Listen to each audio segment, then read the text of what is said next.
ಎಲ್ರಿಗೂ ನಮಸ್ಕಾರ. ಇವತ್ತು ಜಿಗಣಿ ಹೇಗೆ ಮಾಡೋದು ನೋಡೋಣ. ನಾನು ಇಲ್ಲಿ ಬಿಳಿ ಎಳ್ಳನ್ನು ತೊಗೊಂಡಿದ್ದೀನಿ. ಬೇಕಾದವರು ಕಪ್ಪು ಎಳ್ಳನ್ನು ಕೂಡ ನೀವು ತೊಗೋಬಹುದು. ಬಿಳಿ ಎಳ್ಳನ್ನು ತೊಗೊಂಡು ಚೆನ್ನಾಗಿ ಹಸಿ ವಾಸನೆ ಹೋಗೋವರೆಗೂ ಗಮ್ಮನೋಗೆ ಹೊಂಬಣ್ಣಕ್ಕೆ ಬರೋವರೆಗೂ ನೀವು ಹುರ್ಕೋಬೇಕು. ಹಾಗಂತ ಸೀಸಬಾರ್ದು. ಸಾಸಿವೆ ಸಿಡಿಯೋ ಥರ ಎಳ್ಳು ಕೂಡ ಚಟಪಟ ಅಂತ ಸಿಡಿಯುತ್ತೆ. ಅಲ್ಲಿವರೆಗೂ ನೀವು ಸಿಡಿಯೋವರೆಗೂ ಸ್ವಲ್ಪ ಕೆಂಪಗೆ ಆಗೋವರೆಗೂ ಹುರ್ಕೋಬೇಕು. ಚೆನ್ನಾಗಿ 2 ನಿಮಿಷ ಸಣ್ಣ ಊರಲ್ಲಿ ಹುರ್ಕೋಬೇಕು. ಈ ರೀತಿ ಕೆಂಪಗೆ ಹುರ್ಕೊಂಡ ನಂತರ ಒಂದು 2 ನಿಮಿಷ ಆರೋಕ್ಕೆ ಬಿಟ್ಬಿಡಿ. ಆರದ ನಂತರ ಒಂದು ಮಿಕ್ಸಿ ಜಾರಿಗೆ ಒಂದು ಬೌಲಷ್ಟು, ನಾನಿಲ್ಲಿ 3/4 ಬೌಲ್ ಎಳ್ಳು ತೊಗೊಂಡಿದ್ದೀನಿ. ಒಂದು ಮಿಕ್ಸಿ ಜಾರಿಗೆ ತೊಗೊಂಡು ಅಷ್ಟೇ ಪ್ರಮಾಣದಲ್ಲಿ ನಾನು ಬೆಲ್ಲನ ತೊಗೊಂಡಿದ್ದೀನಿ. ನೀವು ಸಿಹಿನ ನಿಮ್ಮ ತಕ್ಕಂಗೆ ಹೆಚ್ಚು ಕಡಿಮೆ ನೀವು ಮಾಡ್ಕೋಬೋದು, ತೊಂದರೆ ಇಲ್ಲ.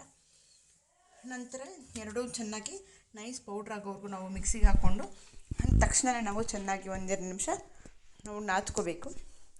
ನಾದ್ಕೊಂಡಾಗ ಈ ಉಂಡೆ ಅದಕ್ಕೆ ಬರುತ್ತೆ ನೋಡಿ. ಈ ರೀತಿ ಎಲ್ಲ ಒಂದು ಉಂಡೆ ಅದಕ್ಕೆ ಬರಬೇಕು. ತುಂಬ ಡ್ರೈ ಆಗಿಬಿಟ್ಟು ಒಳ್ಳೆ ಬೆಲ್ಲನ ಉಪಯೋಗಿಸ್ಬೇಕು ಇಲ್ಲಿ, ಇಲ್ಲಾಂದರೆ ಉಂಡೆ ತುಂಬ ಡ್ರೈ ಆಗಿ ಪುಡಿ ಪುಡಿ ಆಗುತ್ತೆ.